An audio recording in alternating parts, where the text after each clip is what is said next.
It's 11:11 Central.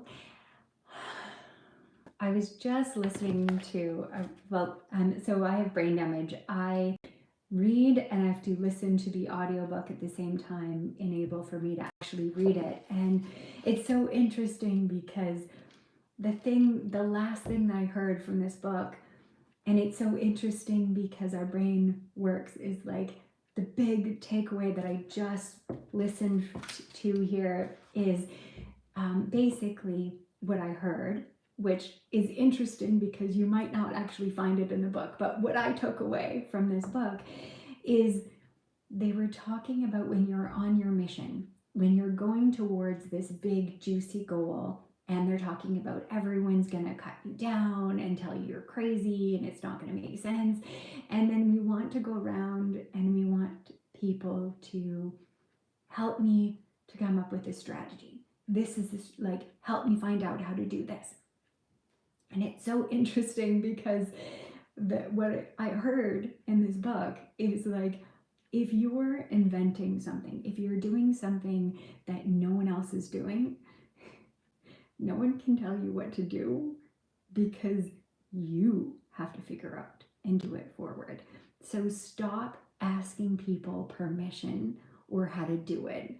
Instead, listen to intuitions and going that way. And I was just doing it with one of my friends, and I wanted to ask him, okay, what do you think I should do?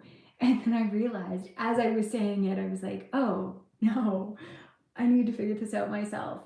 But it is like, we need models, we need coaches, and you need surrounded by people. And at the same time, we need to figure it out. And it was great. I was sitting with my dad and all his friends having breakfast, and one of the guys was asking a question, and I was like, okay, let's do it. And he's like, oh no, just write down the instructions and I'll do it later. It's like, no, let's get it done now. and laughing a little bit, I'm like, well, you know who my dad is, right? Like, get it done right now. Like, use what you have, get it done. And it's so easy when I work with other people, it's so easy for me to get them to move forward and doing their stuff than it is for me to do my own things. And the biggest thing you want to do is, when you want to do something, start working on it right away.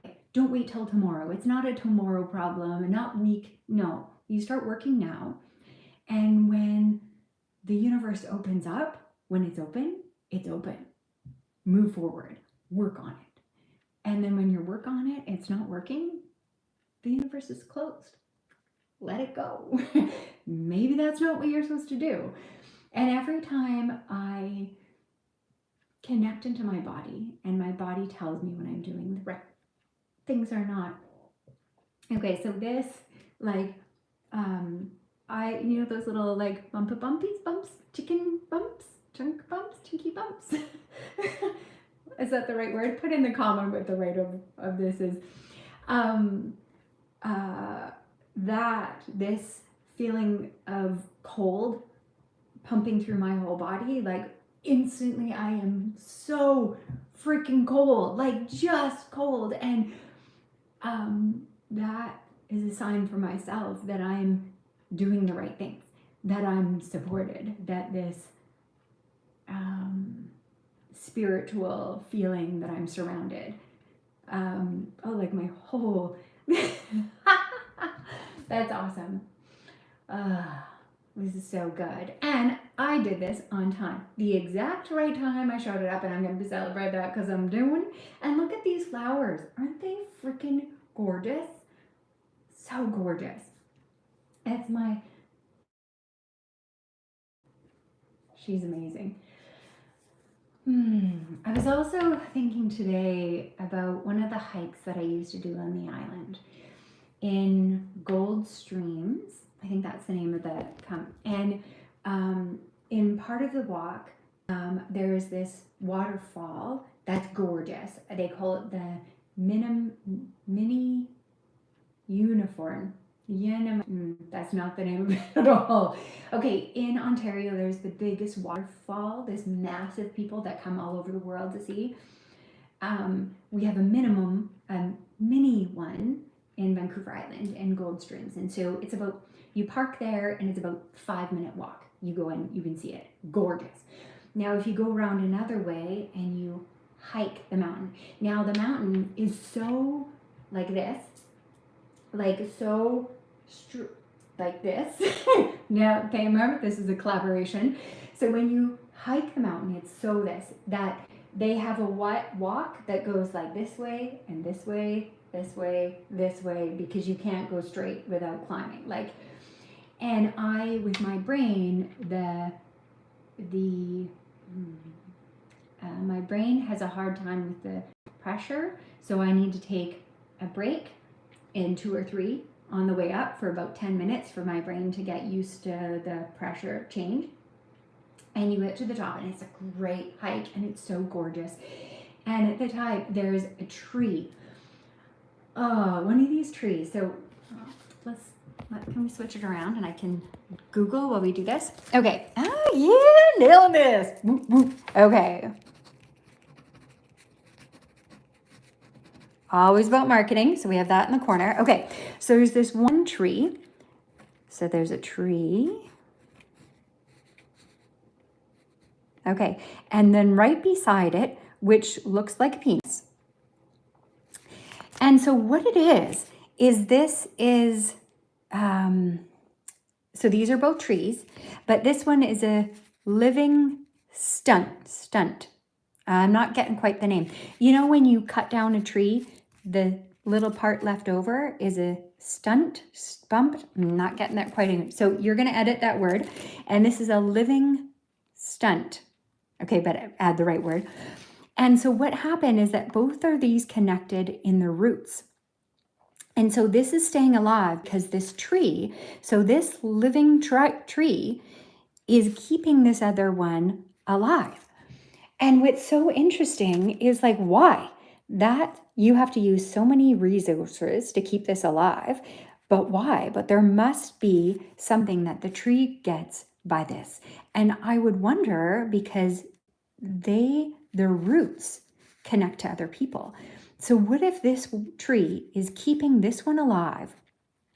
There's an O word of, you know, like, you know, when you see those glass and they have water, you know, they have water and plants and animals and they all live together in this place, right?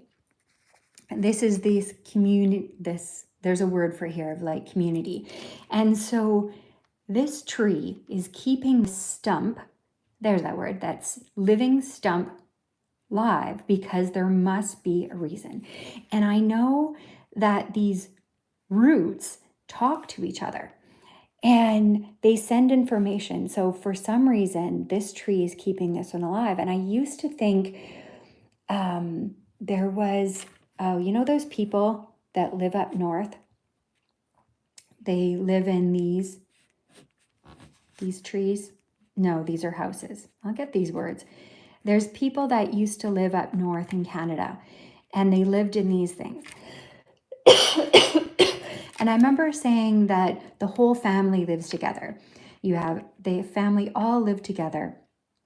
And what happened is that when people get really old and they can't keep up with the family anymore, what they would do is they would just leave the old person in the ice and they'd walk away and they'll decide to die. And I used to think of, well, that's so beautiful. Like if it's too much to looking after them, you just let them die. But then there's a takeaway holding on to this stump. I wonder if there's a way that I could find, all right, I'm going to find more things in my phone. But it's interesting of this combination of letting go and having a takeaway from keeping something else alive so that we have this community that works together. I don't know, I would love to see what you think about this and what your insights on this community, and feeling like sometimes it's our life missions to keep someone else alive. And there's beautiful about that.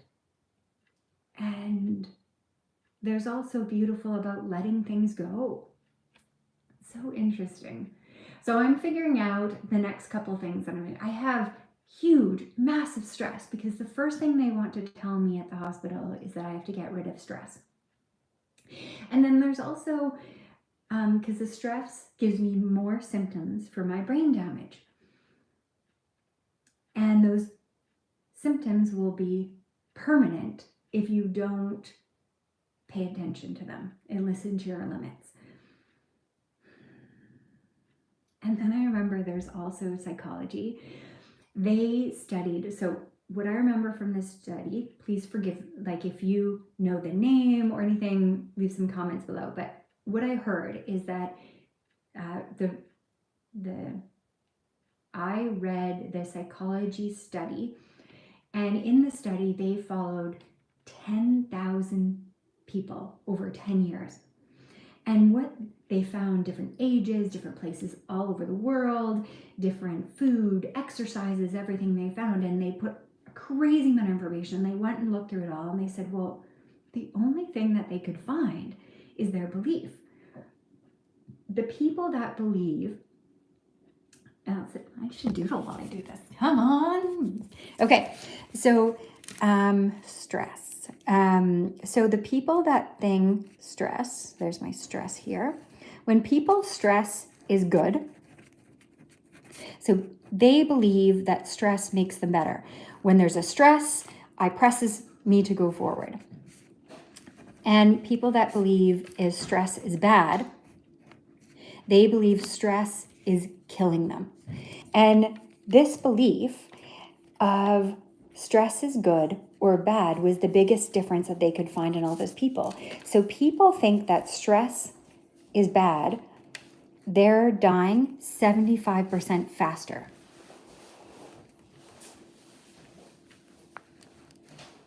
And the people that believe it's stress, there's like no health exercises, like there's only 15% of them dying. And so what I believe from this study is that the belief of stress, what you think about it affects the mind. Because one of the lines that I saw in there is that if you believe is stress, that is your belief. You need to get rid of stress. But if you stress makes you better, then stop it. Stop trying to get stress in your life. So because I'm this person, I'm the kind of person that this stress makes me better. And for me, my stress,